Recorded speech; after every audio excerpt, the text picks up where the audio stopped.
안녕하세요, 구독자 여러분. 구독과 좋아요는 채널 운영에 큰 힘이 됩니다. 안녕하세요.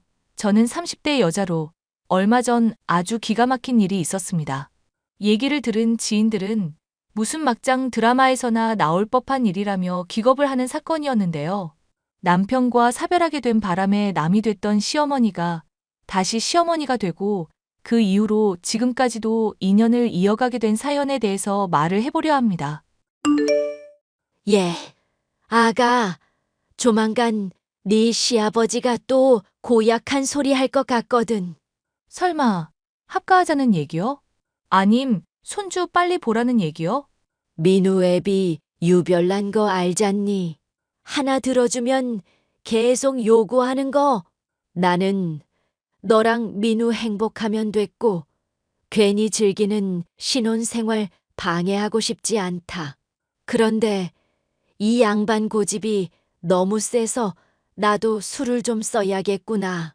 어떻게 하시려고요, 어머님? 조만간 너 명절 때 내려오면 단단히 혼내는 척 할 거니까 놀라지 말고 적당히 장단만 맞추거라. 괜히 연기 티나면 안 되니 말 안 하려 했는데 너가 너무 놀랄 것 같아서 미리 말한다. 아, 일부러 혼내서 합가 반대한다는 식으로 얘기하실 건가 봐요? 그래, 내가 너 꼴 보기 싫다고 하면 민우 애비도 고집 부리진 않을 거다. 참, 그리고 내가 김치며 수육이며 보내놨으니까 나중에 민우랑 챙겨 먹고. 네네, 어머님. 진짜 너무 신경 써주시고 배려해 주셔서 어떻게 보답해야 할지 모르겠어요. 보답은 무슨 너랑 민우 행복하게 사는 게 내 낙이다. 또 우리 인연이 어떻게 남은 평생 달라질지 모르겠지만 서로 오손도손 잘 지내보자꾸나. 네, 어머님. 친어머니보다 더 잘 모실게요. 더 잘 모시진 말고 비슷하게만 해다오. 뮤지컬을 전공하셨던 시어머니는 교양이 있으시고 말도 잘 통하는 분이었습니다. 사랑하는 남편과 결혼한 것만으로도 행복한 제게 과분한 선물 같은 사람이었는데요. 그런 시어머니와 인연이 끊어지게 된 것은 남편의 교통사고 이후의 일이었습니다. 음주운전하던 트럭에 치여 남편이 하늘나라로 떠나게 되자 시어머니는 집에 얽매이지 말고 재가를 하라고 말씀하셨죠. 떠나간 아들 장례식도 치렀겠다. 너는 너 갈 길로 가면 된다. 다행인지 불행인지 애도 없으니 그리 힘들 일은 없겠구나. 너 이제 20대 후반이니 제가 하기도 그리 어렵지 않을 테고. 어머님, 저는 계속 박가집안 며느리로 있고 싶어요. 욕심으로라면야 나도 그러고 싶지만 그건 아니다, 아가. 민우애비 기력도 점점 쇠해지고 있고 우리들 언제 갈지 모르는 나이인데 너한테 그 집 맡길 수 있겠니? 안 좋은 모습으로 서로 다치는 것보다는 웃으며 좋은 모습으로 헤어지자꾸나. 어머님, 그런 말씀하시면 정말 서운해요. 앞으로 영영 안 볼 사람처럼 그렇게 말씀하시고, 그 말에 나도 서운하다, 아가. 너나 나나 며느리 시어머니 사이 아니더라도 교류가 있었잖니. 가끔 만나 커피도 마시고 연락하며 지낼 생각이었는데 영영 안 볼 생각이었어? 그건 아니죠, 어머님. 저 연락한다고 그럼 피하시기 없기에요? 그래. 오히려 내가 걱정할 일을 말하는구나. 그렇게 저는 박가집안 며느리에서 과부가 되었습니다. 그 뒤로 몇 년 동안 공부를 해 직업 상담사 자격증을 따고 취직도 했는데요. 어느 날 직업을 상담하러 온 사람 중 하나가 제게 수작질을 하더군요. 안녕하세요, 상담사님. 저 지환입니다. 직장 얼마 전에 추천해 주시고 따로 전화랑 문자도 남겨주셨던. 당연히 할 일인데요, 뭘. 선생님 구직 활동은 잘 되고 계신가요? 에이, 저 같은 거에 매번 선생님이라 해주시니 쑥스럽네요. 그냥 일개 시민으로 취급해 주시면 감사하겠습니다, 상담사님. 그리고 구직 활동은 현재 안 하고 있고 그냥 감사 인사 겸 밥이나 살까 해서요. 감사 인사요? 제가 딱히 감사받을 정도로 한 건 없는 것 같은데요. 직업 상담사로서 일 추천해드리는 건 당연히 해야 하는 거죠. 세상엔 당연히 해야 할 일도 제대로 안 하는 사람들이 참 많더라고요. 똑바로 저 마주봐 주시고 진지하게 진로 탐색해 주시는 모습을 보니 너무 감동이었습니다. 부탁드릴 테니 제발 밥 한 번만 사게 해 주십시오. 글쎄요. 제가 시간이 날지 어떨지. 주말이든 평일이든 새벽이든 밤이든 시간 될 때 연락 주십시오. 기다리겠습니다, 상담사님. 직업 상담사로 일하던 중 젊은 남자가 찾아왔었는데 단순히 고마움을 넘어 호감을 표현한다는 게 느껴졌습니다. 남편을 사별한 이후 연애라는 것은 신경도 쓰고 살지 않던 저였지만 어린 데다 적극적인 남자가 밥을 사겠다며 사적으로 말을 걸어대니 두근거리기 시작했습니다. 결국 저는 식사에 응했고 레스토랑에서 밥을 얻어먹게 되었는데요. 오늘 너무 잘 얻어먹었는데 제가 정말 죄송하네요. 갑자기 바쁘시다고 하시는 바람에 도중에 나가셔서 커피 대접도 못했어요. 아, 바쁜 일이 갑자기 생긴 제가 죽일 놈이죠. 신경 쓰지 않으셔도 됩니다, 상담사님. 이름 부르신다고 하셔놓고는 그럼 윤주 씨라고 편하게 부르겠습니다. 윤주 씨도 저 편하게 지환 씨 하고 불러주시면 감사하겠네요. 뭐 그건 조금 더 생각을 해볼게요. 제가 낯을 좀 가리는 편이라서요. 그럼 다음에 못 먹은 커피 쏘실 때 그렇게 불러주시는 걸로 알겠습니다. 오늘 너무 즐거웠고 다음에 꼭꼭 연락 주시면 좋겠네요. 저와는 결이 좀 다른 사람이었지만 활기차고 쾌활한 모습을 갖고 있는 남자라 호감이 있었습니다. 만남이 지속되던 중 각자가 배우자를 사별하게 됐던 공통점이 있다는 걸 알게 되어 더욱 친밀해질 수 있었습니다. 그렇게 몇 달 정도가 지나자 결혼까지 생각할 정도로 깊은 사이가 된 저희였어요. 지환 씨, 오늘도 데이트 도중에 또 사라지고 말이야. 이러다가 나 애인 얼굴 까먹을 것 같아요? 어이구, 우리 누님 토라지셨어요? 내가 일이 늘 바빠서 미안. 무슨 일을 하시길래 그렇게 바쁘신 걸까? 사업하는 사람들 중에 울 자기처럼 바쁜 사람은 또 처음이네. 그냥 아버지가 사업 운영하는 거 나도 좀 관리하고 그러는 거야. 따지고 보면 뭐 자랑스러운 일이 아니라서 편하게 말을 못하겠네. 건물주가 왜 말 못할 일이야? 지환 씨 특이하다. 아니 그렇잖아. 따지고 보면 아버지 등에 올라탄 것뿐이고 내가 개인적으로 이룬 것도 없고 남자로서 나도 뭐 하나 싸움 말고 잘하는 게 있어야지. 지환 씨 싸움 잘해? 그걸 또 잘한다고까지 할 정도면 어지간한가 보네. 학창 시절에 혹시 놀았던 부류? 아니 그건 아니고 그냥 가만히 뒤에 앉아서 무게 잡던 부류. 엥? 농담하는 게 아니라 진짜였어? 그럼 막 일진 같은 거였던 거야? 뭐 그냥 운동 좀 하는 집안이라서 애들이 못 건드리고 그랬던 거지. 그보다 누님, 아빠랑 엄마가 한번 사귀는 처자 얼굴 보고 싶다고 하는데 괜찮지? 그럼. 당연하지. 근데 지환 씨, 뭐 하나 물어봐도 될까? 지환 씨 몸에 문신 말이야. 팔에 뭐 일심인가 적혀 있던 거. 어쩌다가 하게 된 거야? 아, 어릴 때는 내가 좀 많이 의지박약이었었거든. 그래서 타투샵 하는 삼촌이 새겨준 거야. 마음을 딱 하나 굳게 먹고 열심히 하라. 그런 뜻이라던가? 촌스럽다 싶어서 후회 중이니까 나중에 결혼 전에 싹 다 지우든지 하려고. 나중에 삼촌분 나도 소개시켜 주라. 발목에 작게 하나 레터링 같은 거 하면 이쁠 것 같은데. 에이, 됐어. 여자는 문신하는 거 아니야. 이쁜 몸 뭐하러? 핸드폰이나 차나 순정이 최고인 거 알지? 설마 돌아가셨다던 전부인 분까지 싸잡아서 말하는 거 아니지? 아니지. 내가 울 누님 얼마나 사랑하는데 다른 여자랑 묶음으로 쳐. 사이가 점점 깊어지게 된 저는 지환 씨의 집안에 찾아가 시부모님을 뵙게 되었습니다. 그런데 놀랍게도 저를 뵙자고 했던 지환 씨의 부모님 중 하나가 바로 제 시어머니였던 분이었어요. 저를 알아채고는 놀라신 표정을 지으셨지만 짐짓 모른 척하라고 눈짓을 보내시기에 저도 따랐습니다.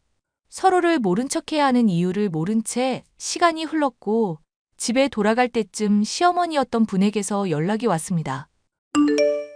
오랜만에 보니까 반갑더구나, 아가. 인연이 또 이렇게 이어질 수가 있니 어떡해? 저도 어머님이랑 이렇게 보니까 너무 신기하네요. 근데 어머님, 제가 계속 전화드렸었는데 피하고 문자만 하셨어서 서운했던 거 아시죠?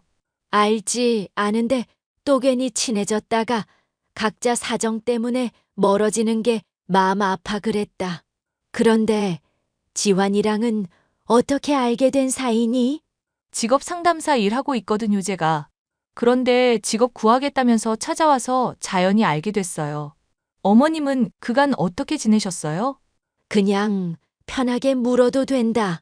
민우 억울하게 죽은 충격 때문인지 민우 애비도 얼마 안 있어서 하늘 갔고 그 뒤로 적적하고 사람도 그립다 보니 어찌어찌 연다 이렇게 됐다. 이게 지금 잘하고 있는지는 모르겠다만 그 어찌어찌가 궁금한 건데요, 어머님. 그리고 어머님이 고른 사람이니까 당연히 시아버님 되실 분도 좋은 분이시겠죠. 그렇게 말하는 거 보니 너도 지환이랑 결혼 마음이 있나 보구나. 너 보기엔 걔가 괜찮은 거 같니? 이모저모로다가 확신까지야 아니지만 저한테 잘해주고 착한 것 같아서 결혼까지도 생각하고 있긴 해요. 그런데 어머님도 지한 씨 잘 모르시나 봐요? 그래도 아들이니까 저보단 많이 아실 것 같은데. 애초에 나도 재혼한 지 3개월밖에 안 돼서 잘 모르겠다. 이 집안 사람들은 너무 비밀이 많고 요상한 집안이라. 어머님이랑 저만 하겠어요. 어떻게 또 이렇게 만나게 될까 생각할수록 너무 신기해요. 괜히 서로 알았던 티는 내지 말자꾸나. 남자들 대범한 척 해도 과거사 신경 쓰기 마련이니. 네, 어머님 말씀 명심할게요. 늘 새기고 있겠습니다. 아니, 또 너무 그렇게 의식하지 말거라. 너 전에 합가 못하게 하려고 연기할 때 장단만 맞추랬더니 연기 더럽게 못하더구나. 에이, 그거야 어머님이랑 꼭 합가하고 싶어서 일부러 못한 척 한 거였죠. 어쨌거나 앞으로 잘 지내보자. 시아버지가 될 사람도 좋은 사람처럼 보였지만 제가 정말 따랐었던 시어머니가 다시 한번 저의 시어머니가 된다는 것이 너무 좋았습니다. 지환 씨나 예비 시아버지, 그 집안에 대해 아는 것이 아직은 없어 결혼이라는 단어 자체도 조심스럽던 중이었는데 어머님이 먼저 자리 잡고 계신 모습을 보니 마음이 든든했어요. 하지만 그런 든든한 마음은 그리 오래가지 않았습니다. 너무나도 갑작스럽게도 시어머니가 사라졌다는 소식을 듣게 됐죠. 그리고 얼마 지나지 않아 시어머니는 함에 담긴 유골이 되어 저와 재회하였습니다.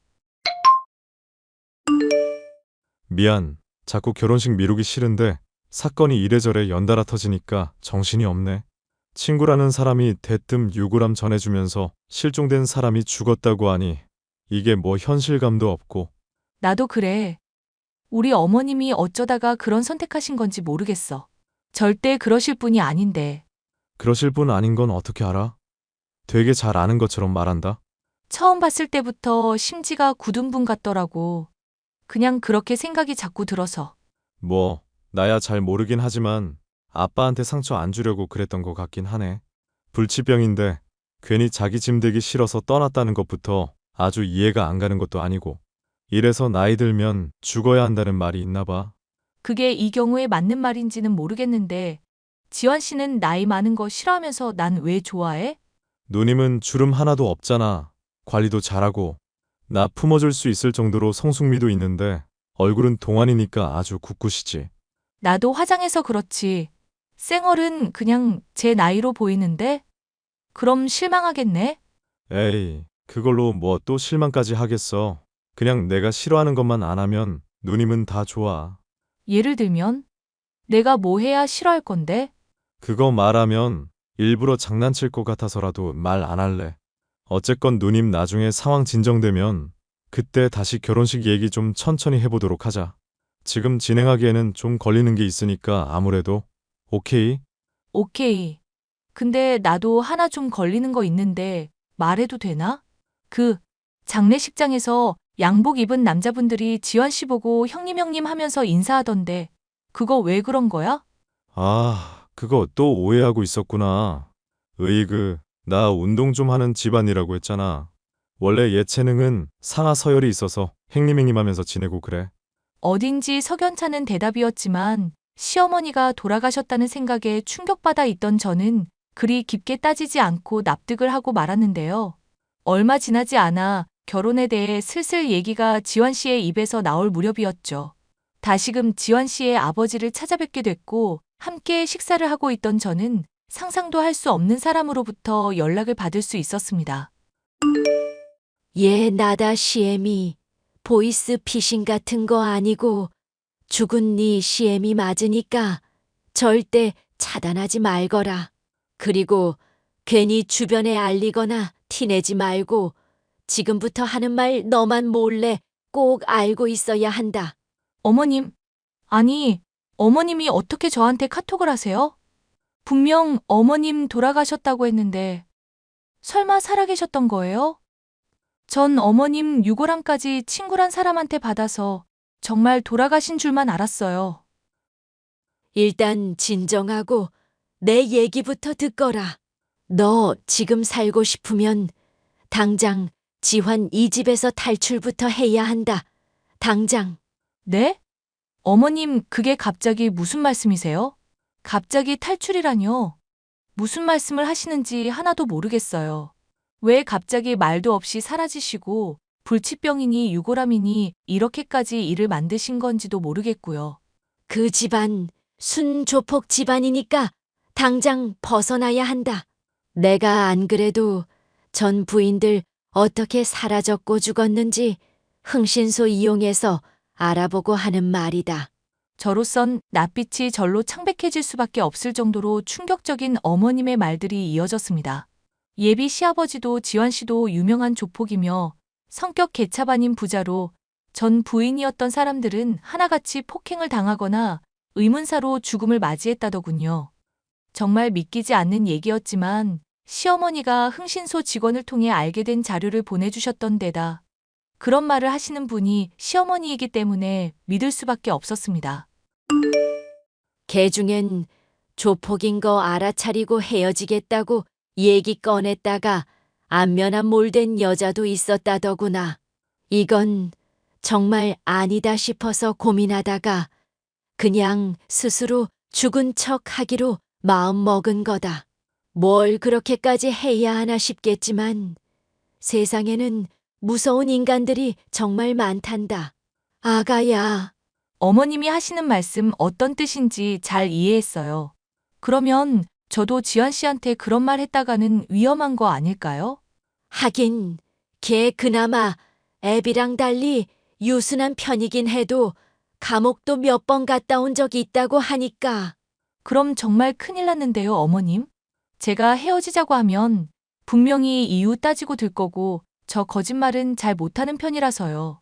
차라리 저한테 말씀하시지 마시고 혼자 안전하게 계시지. 내가 너 냅두고 어떻게 그러겠니? 예, 차라리 이렇게 하는 건 어떻겠니?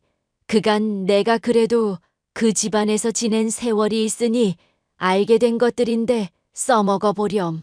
저는 시어머니의 조언대로 지환 씨와 예비 시아버지와 밥을 먹는 내내 고기가 이에 낀 듯이 찝찝거리는 소리를 냈습니다. 그리고 예비 시아버지와 지환 씨와 면을 먹을 때 후루룩 소리를 낸다거나 밥을 먹을 때 쩝쩝 소리를 내기도 했죠. 티를 내지 않으려는 듯 했지만 실시간으로 지환 씨와 예비 시아버지의 표정이 썩어 들어가는 걸 보니 이거다 싶었습니다. 우리 이쁜 지환 씨, 나 오늘 아버님한테 점수 좀 많이 땄을라낭? 점수 같은 소리 하고 있네. 미친년이. 뭐? 미년? 지환 씨 지금 나한테 욕한 거야? 직업 상담사 나부랭이 인연 팔자 피게 해주려고 했더니 결혼식까지 용케 본성 잘 참았다? 근데 이 천박한 음식을 처먹을 거면 좀 주변 사람 입맛도 생각해가면서 먹어. 쩝쩝찝찝 후루룩 아주 신나서 지 떨어대더만. 헐, 지환 씨 내가 고작 밥 먹는 동안 실수 좀 했다고 이러는 거야? 우리 그래도 오랫동안 서로 사귀던 세월이 있는데? 사귀던 세월이고 나발이고 더 엉겨붙지 말고 꺼져. 앞으로 또 연락하면 담궈버린다. 그리고 앞으로 식사 자리 있을 때마다 쩝쩝 소리 안 내게 조심하고 밥 먹을 때 갑자기 국그릇에 대가리 처박히면 내가 그런 거라고 생각해라. 알겠냐? 와, 진짜 어이가 없다. 그럼 그걸 고치라고 말을 하면 되지. 어떻게 지환 씨가 나한테 이럴 수 있어? 사람이 이렇게 한순간에 어떻게 바뀔 수 있냐고. 그동안 이런 본성 숨기고 나 만났던 거였어? 를 하세요. 를. 하여튼 꺼져라. 더 말 섞고 싶지도 않다. 아빠가 너 같은 거 또 데리고 와서 며느리니 어쩌니 하면 나 죽인대. 나도 살고 너도 살자. 오케이? 지환 씨. 저는 지환 씨. 하고 애타게 부르짖으면서도 내심 쾌재를 불렀습니다. 조폭인 것을 알아차리고 이별을 하려고 하면 해코지를 당할 것이 틀림없었던 상황에서 먼저 비호감인 모습을 보여주면서 안전하게 이별을 할 수 있었답니다. 일이 잘 마무리된 뒤 시어머니는 조폭 부자가 겁이 나 아예 다른 지역으로 이사를 가셨습니다. 하지만 저는 종종 시어머니를 찾아뵙고 옛날처럼 함께 식사도 하면서 즐거운 시간을 보내고 있어요. 가족이었다가 또 가족이 될 뻔도 했던 시어머니. 각자의 자리에서 충실한 삶을 살아가면서도 앞으로도 쭉 교류하면서 사이좋게 지내고 싶은 마음이에요. 사연 마지막까지 함께 해주셔서 감사합니다. 안녕하세요, 구독자 여러분. 구독과 좋아요는 채널 운영에 큰 힘이 됩니다. 안녕하세요. 인천에서 거주 중인 34살 돌싱입니다. 현재 친정 부모님과 함께 김치 공장을 운영하고 있고 최근에는 만두 사업까지 병행하느라 바쁜 나날을 보내고 있답니다. 사업이 이제야 조금씩 안정기에 접어들면서 제 마음도 조금은 편안해졌는데요. 문득 예전에 제가 겪은 일이 생각나 사연으로 보내보면 어떨까 싶어 이렇게 글을 쓰게 되었습니다. 어디 가서 함부로 제 이야기를 한 적 없었지만 익명의 힘을 빌려 제 속풀이 좀 해보려고요. 그럼 지금 바로 사연 시작하겠습니다. 저는 전문대를 졸업해 병원에서 간호사로 근무했었어요. 그곳에서 페이닥터로 근무하던 남편을 만났고 다정다감하고 책임감 있는 모습에 반해 2년 정도 연애 후 결혼했답니다. 앞서 말씀드린 것처럼 저희 친정은 가업으로 이어서 해오던 김치 공장을 운영하고 있었는데요. 해외에 수출도 하면서 조금 큰 규모로 운영을 하고 있어서 수입도 괜찮은 편이었습니다.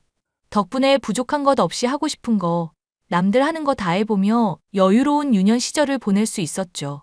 반대로 시댁은 부유하진 않지만 여느 보통의 가정집과 같았고 남편은 명문대 출신 의사였어요. 쉽게 말해 개천에서 용난 케이스라고 보시면 되겠네요. 너희 신혼집 시세 많이 올랐더라? 아, 네. 그래서 기분 좋네요. 그게 다 나중에 피가 되고 살이 되는 거야. 여윳돈도 생겼으니 나 용돈 좀 다오. 내가 나이가 드니 일을 하기가 영 힘드네. 그러세요? 식당 일은 그만두신 거예요? 그럼 내가 이 나이 먹도록 일해야겠니? 이제 아들도 결혼하고 자리 잡았으니 자식들 덕 좀 보면서 살아야지. 너 여윳돈도 생겼으니 한 달에 200만 원씩만 보내라. 200만 원이요? 그래. 왜? 못하겠니? 용돈 겸 생활비라고 생각해. 내가 벌면 얼마나 번다고. 그냥 몇 푼 더 얹어준다 생각하렴. 수형이도 월급 1,000만 원 이상은 된다며? 그럼 200만 원이야. 얼마 안 되니까 부담 안 가지 않아? 그렇긴 하죠. 일단 그렇게 할게요. 언니, 그럼 나는 디올에서 나온 신상 가방 좀 빌려줘요. 저번에 집들이 할 때 드레스룸 보니까 언니 명품광이던데? 저도 격식 있는 자리에서만 드는 거예요. 빌려드리는 거야 얼마든지 해드릴 수 있는데 저번처럼 AS 맡겨야 되는 상황이면 앞으로는 곤란할 것 같아요. 참나, 지금 그까짓 거 있다고 자랑하는 거예요? 내가 얼마나 험하게 다뤘다고. 어차피 그거 오빠가 사준 거 아니에요? 제가 제 돈으로 산 거고요. 친정 부모님이 생일 때마다 사주신 것도 있고요. 누구는 좋겠네. 엄마, 오빠, 나도 사주면 안 될까? 취업 선물이다 생각하고. 야, 탐낼 걸 탐내. 너 취업 선물로 노트북 사줬잖아. 그럼 된 거 아니야? 새언니 귀찮게 하지 마. 지난번에 가방 AS 비용도 35만 원 나왔다. 아, 알았어. 알았다고. 더럽고 치사해서 안 빌리고 말지. 나도 돈 많은 남자 만나서 떵떵거리고 살 테니까 그때 가서 도와달라는 소리 하지 마. 저놈의 성질머리하고는 엄마 바쁜데 자꾸 연락하지 마요. 이 사람이랑 나랑 병원에서 바쁘다고. 용돈은 다음 달부터 200 드릴 테니까 더 이상 바쁜 사람 붙잡고 뭐라 하지 마요. 알겠죠? 아이고, 서방 없는 년은 부러워서 어떻게 산담? 알았다, 알았어. 시어머니는 한 달에 용돈 200만 원을 달라고 하셨고, 시누이도 툭하면 제가 가진 명품이나 옷을 탐내더라고요. 결혼 전에 크고 작은 트러블로 문제를 일으켜서 파혼 위기까지 갔었지만 남편이 결혼해서 고생시키지 않겠다는 다짐을 하길래 그거 하나 믿고 결혼한 거거든요. 그런데 남편은 결혼하고 태도가 정말 바뀌어 버렸습니다. 가부장적인 마인드는 물론이거니와 어느샌가 은근히 저한테 희생을 강요하더라고요. 결국 자녀 계획을 세운다는 핑계로 다니던 병원까지 그만두고 말았습니다. 그 와중에 아들 부심이 대단한 시어머니는 결혼하면 여자는 출가회인이니 친정에 신경 끄라는 말을 달고 사셨어요. 친정이랑 워낙 가깝게 사니까 평소에 자주 보니 그게 안 잊고 오셨나 봅니다. 명절에 제사 지내고 친정집에 가려 하면 이런저런 핑계로 못 가게 막는 건 기본이었고요. 저 혼자 뼈 빠지게 고생해서 모든 집안일을 다 해야 했고 조금이라도 쉬려고 하면 시어머니와 시누이가 눈치를 줬답니다. 자기야, 이번 명절에는 나 좀 도와주면 안 돼?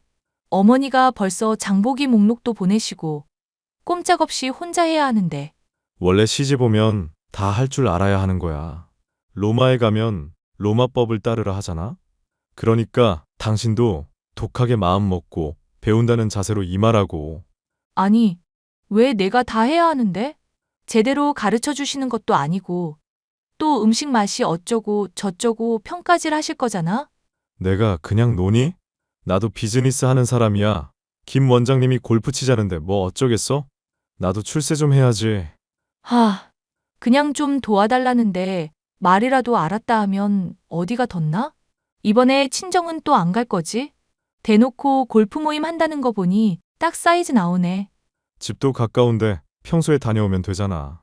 출가회인이 자꾸 친정에 드나들면 그것처럼 안 좋게 보이는 건 없다고 엄마가 늘 말씀하시잖아. 진짜 눈치도 없다. 어쩜 그렇게 아무것도 모르냐. 나 정말 서운해. 눈치 없는 건 당신이지. 한번 겪어봤으면 그 정도는 해야지. 아무튼 난 골프 모임 갈 거야. 당신이 고생 좀 해. 예, 목록 전달 받았지? 이번에 앞집 오기네 식구들도 같이 식사하기로 했으니까 음식 좀 넉넉하게 준비해야 할 거야. 어머니, 도와주시는 거죠? 네가 한두 살 먹은 어린애도 아니고 대충 알아서 눈치껏 해야지. 어머니, 어떻게 저 혼자 다 해요? 그이도 골프 모임 때문에 안 도와준다고 하는데 심지어 간이 맞나 확인도 해주셔야 하고. 그거는 네가 알아서 할 일이지. 잠깐, 너 지금 우리 아들한테 음식 도와달라 했어? 네가 제정신이니? 네? 왜 그러시는데요? 바깥일 하느라 힘든 애한테 그런 말을 왜 해? 너처럼 할 일 없는 애가 겸사겸사 하는 거지. 나 참 어이가 없어서. 어머니, 그래도 혼자서는 무리잖아요. 제가 일부러 직장 안 다니는 것도 아니고 자녀 계획 때문인 거 아시면서 어떻게 그런 말씀을 하세요? 아, 됐고. 내가 보낸 목록 빠짐없이 장 봐와. 무조건 백화점에 가서 유기농으로 구매하고, 알겠니? 결혼하고 첫 명절은 어찌어찌 지나갔지만 두 번째 명절인데 같이 좀 하자 하니 눈치도 없냐며 알아서 하라고 나무라더군요. 제가 척척박사 요리왕 장금이도 아니고 어떻게 처음부터 모든 걸 다 혼자 해낸답니까? 더군다나 엄연히 말하면 남의 집 조상 제사상을 제가 차린다는 게 애초에 말이 안 되는 건데 왜 그때는 거절하지 못하고 꿋꿋하게 다 했는지 저도 의문입니다. 아무튼 명절에 남편은 제사만 지내고 지인들이랑 골프 모임을 가고 시어머니랑 시누이는 찜질방도 가는데 저는 꼼짝없이 집 지키는 개처럼 가만히 있어야 했어요. 친정집에 가는 건 고사하고 시댁에 오는 손님들마다 상을 새로 내다 드리고 치우고 전부 제 몫이었답니다. 그러면서 시어머니는 저에게 고맙다, 수고했다는 말 한마디 하지 않으셨고요. 그러다 시누이가 결혼할 남자라며 인사를 시켜준다고 데리고 왔습니다. 그 남자는 잘 나가는 사업가인데 신우이에게 한눈에 반했다며 몇 개월을 따라다녔다고 해요. 시어머니는 부자 사위 얻게 되었다며 이제 팔자 좀 편하고 기세등등하셨지만 저는 왠지 찝찝했습니다. 여보, 어제 인사 온 그 남자 말이야. 난 왜 별로일 것 같은지 몰라? 왜? 어디가 어때서? 멀쩡하게만 생겼구만. 그냥 풍기는 분위기랄까? 되게 낯설고 찝찝해서. 무슨 사업하는지 자세히 말도 안 하고 계속 돈 얘기만 하다 가는 게. 당신이 뭘 몰라서 그래. 남자가 사업하다 보면 말 못할 사정도 있고 그런 거지. 왜 사람을 의심하고 그래? 그냥 왠지 여자의 촉이랄까. 촉 같은 소리 하네. 아무튼 둘이 결혼한다니까 그렇게 알아. 그래서 말인데 수연이 결혼자금 좀 보태주자. 얼마나? 따로 축의금은 안 줘도 되고 뭐라도 보태야 하지 않겠어? 하나밖에 없는 여동생인데 결혼시키면서 기죽이지는 말아야지. 그건 그렇지. 얼마를 해줘야 하는데? 지난번에 우리 적금 든 거 만기됐을 거니까 그거랑 당신 가진 거랑 합치면 3천만 원 정도? 3천만 원이나? 너무 많이 보태주는 거 아니야? 뭐가 많아? 엄마가 일도 안 하고 모아둔 것도 별로 없는데. 가진 거 다 털어서 시집 보내는데 우리도 그 정도는 해야지. 당신 생각이 그렇다면 그래야지. 그나저나 결혼을 되게 서두르는 눈치던데. 아이, 당신이 뭘 안다고 자꾸 그래. 그냥 그러려니 하고 쿨하게 보태주자고. 암튼 이따가 퇴근하면서 다시 연락할게. 그렇게 신우이의 결혼 준비는 아주 속전속결이었어요. 만난 지 반년도 안 된 걸로 아는데 결혼 준비도 2달도 안 된 시간에 거의 끝마쳤거든요. 청첩장만 나오면 되는데 신우이가 갑자기 울고불고 난리가 난 겁니다. 휴대폰에서는 신우이의 메시지로 불이 나기 시작했고 아주 가관도 아니었죠. 나 정말 망했어. 어떡하면 좋아? 우리 딸 왜? 무슨 일인데? 울지 말고 엄마한테 말해봐. 그 사람, 인우 씨. 갑자기 연락이 안 되길래 무슨 일 있나 하고 사무실 찾아갔는데 글쎄 그런 사람 없다는 거야. 나처럼 그 사람 이름 대고 찾아온 여자가 한둘이 아니래. 어떡하면 좋아? 뭐라고? 그 자식 어디 있는데? 몰라. 아마 사기친 것 같다고 하는데 날라도 진작에 날랐겠지. 내 피 같은 돈 어떻게 해? 그래봤자 3천만 원이야. 다시 금방 벌면 되는 거야. 난리 치지 말고 경찰에 신고부터 해. 신고는 당연히 하지. 근데 신혼집 없고 사업자금 필요하다며 이것저것 빌려간 게 1억이 넘는단 말이야. 뭐? 1억이라고? 그거 집 담보로 대출도 받은 거라 못 찾으면 우리 길거리에 나 앉아야 한다. 아이고, 이게 웬 날벼락이라니. 언니 집에 돈 많잖아요. 부탁 좀 해보면 안 돼요? 우리 어떡하면 좋아요? 네? 갑자기 저희 집은 왜? 맞아, 아가. 염치 없지만 사돈한테 부탁 좀 하면 안 되겠니? 우리가 워낙 급한 사정이다 보니 하필 제2금융권에 대출을 받아서. 응? 평소에 친정에 왕래도 못하게 하시면서 어쩜 그렇게 당연하게 지원받을 생각을 하세요? 저도 단번에 이렇게 하겠다 답변은 못 드려요. 상의도 안 해보고 덜컥 돈을 드릴 수 있는 게 아니잖아요. 그래도 불쌍한 네 시누이 생각해서라도 큰 돈 필요 없으니 제발. 당신이 수고 좀 해줘. 장인어른한테 넌지시 이야기 좀 해봐. 우리가 말하는 것보다 딸이 이야기하는 게 낫겠지. 신우이가 하도 울고불고 난리를 치는 바람에 시댁은 난리도 아니었습니다. 하도 앓는 소리를 하길래 불쌍하기도 하고 길거리에 나앉게 할 수는 없으니 저도 친정 부모님께 아쉬운 소리를 해야 했어요. 그래도 다행이었던 건 친정 부모님이 발벗고 나서주셨다는 겁니다. 당장 이자 내기도 버거운 상황이었는데 부모님이 1억 원이나 되는 빚을 모두 갚아주셨거든요. 시어머니는 고마워하며 저한테 잘해주겠다는 설탕 발린 소리를 해댔지만 그것도 아주 잠시였어요. 본인들의 가장 큰 고민이었던 게 사라지니까 다시 예전과 같은 모습으로 지내더라고요. 어이가 없었지만 그런 큰일 겪고 나서 조금 달라지는 게 있겠거니 하고 넘겼습니다. 하지만 문제는 그 뒤부터였어요. 저희 집이 빚을 해결해 주니까 이제는 대놓고 돈 많은 집안이라며 더욱더 노골적으로 선물도 요구하고 저 없는 시간에 신혼집에 찾아와 물건을 빌려가기도 하고요. 그러다 제가 남편과 이혼을 결심하게 된 결정적인 사건이 발생하게 됩니다. 바로 시어머니의 생일을 며칠 앞둔 시점이었어요. 제 신혼집이 친정과 시댁의 중간 지점에 위치했는데 신혼집 주변이 재개발되면서 덩달아 시댁이 살고 있는 집값도 오른 거였죠. 이때다 싶었는지 집을 처분하고는 서울 근교의 쌍값에 나온 단독주택으로 이사하셨습니다. 나름 고급지게 인테리어 싹 하고 들어가고 이제는 온전한 자기 집이 생겼다며 무척이나 기뻐하셨죠. 그리고 새 집에 이사 온 기념으로 생일에 고등학교 동창들을 다 초대하겠다고 하셨어요. 야, 다음 주 울 엄마 생일이어서 가족 지인 다 초대할 거거든? 쫓겨나기 싫으면 상다리 부러지게 차려봐. 말투가 왜 그래? 인원이 그렇게 많으면 출장 뷔페 부르는 게 낫지 않아? 말이 되는 소리를 하렴. 음식에 정성이 있어야지. 어디서 꾀를 부리고 있어? 어머님, 꽤 부리는 게 아니라요. 그 출장 뷔페 되게 유명한 셰프가 하시는 거예요. 아니 글쎄, 사람 먹는 게 다 거기서 거기지. 그 사람이 만든다고 뭐 금덩어리라도 된다니? 아무튼 사진으로 장보기 목록 보낸 거 그거 그대로 사오너라. 내일 장 보려고 하는데 괜찮으시죠? 그래, 너 좋을 대로 해. 그나저나 음식 준비하는 데 있어서 너도 신경 좀 써야 한다. 네네, 알겠습니다. 아, 그나저나 이번에 갈비찜 하거들랑 10인분 하지 말고 한 20인분 해. 뭐라고요? 20인분? 그걸 누가 다 먹어? 다 남길 것 같은데. 뭘 남겨? 각자 들고 갈 여유 음식 만들어 놓으라고. 남아도 되니까 많이 만들어. 알았어요, 어머니. 냉장고에 재료 들어갈 자리는 있어요? 미리 재료 갖다 놓을 거예요. 쑤시면 다 들어가. 그런 거 걱정하지 말고 내가 준 목록이나 잘 간수해.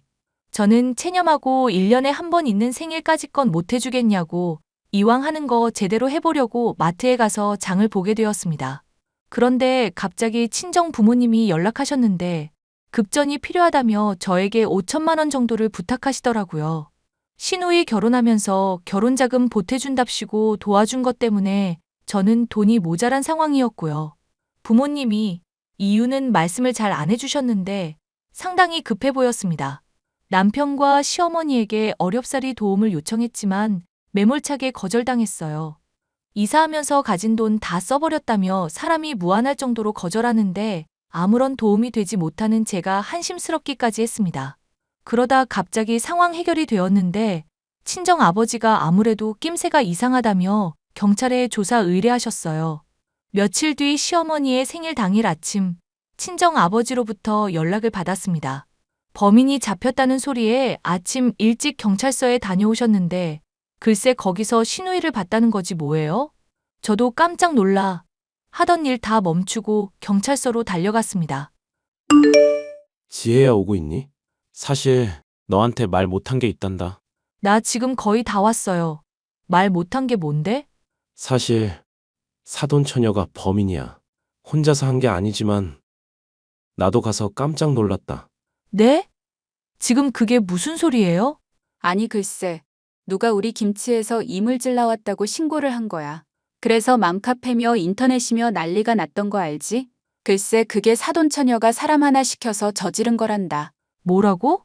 지금 그게 말이 돼? 나도 기가 막혀서 말이 안 나와. 소문 만들어서 퍼뜨린 것까진 이해해. 근데 그거 일부러 그랬다는 거야.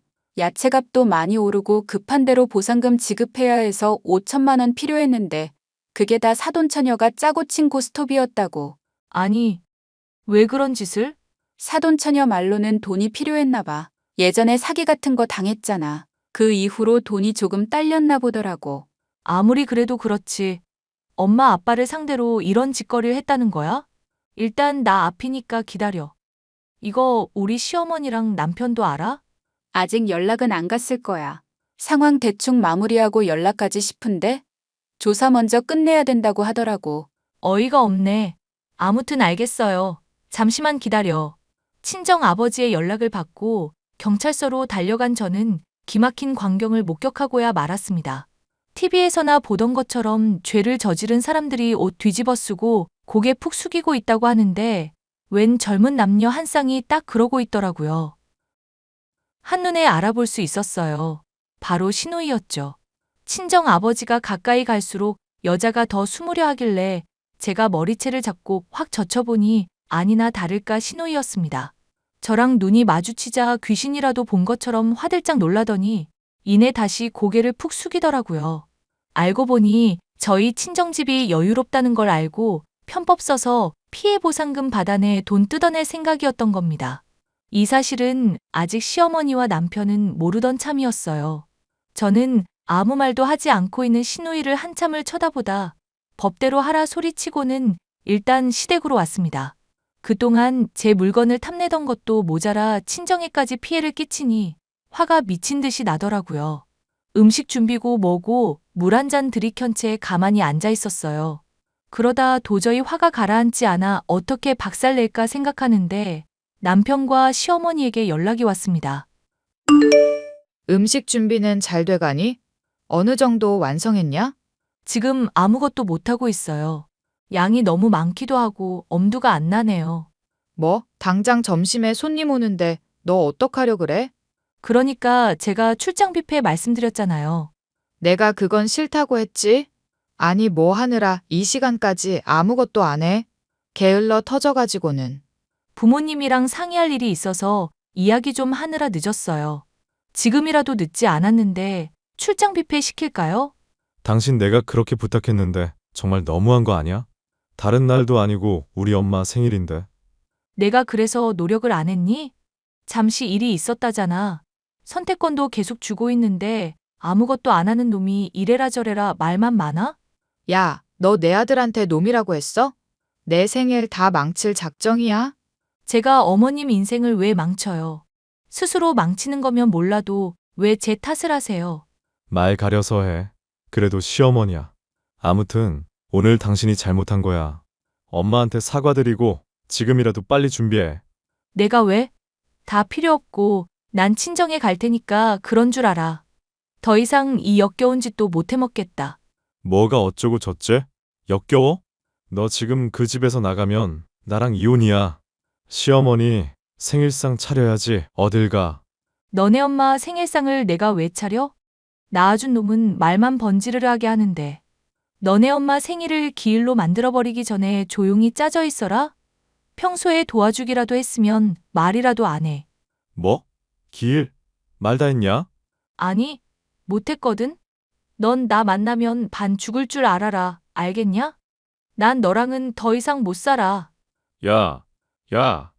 저는 그 길로 시댁에 있던 그릇, 집기류 다 버려버리고 식재료까지 다 내던지고 친정으로 와버렸습니다. 부모님 사업에 재를 뿌린 것도 모자라 나름 좋은 방향으로 해결 보려고 했는데 그 와중에 저한테 저지랄을 해대니 제가 눈이 안 뒤집히고 백이겠나요? 아니나 다를까 시어머니와 남편은 저에게 연락해서는 입에 담지도 못할 욕을 내뱉으시더군요. 뭐 급한 대로 회랑 이것저것 배달 음식을 주문해서 해결을 받는지 잠잠하더라고요.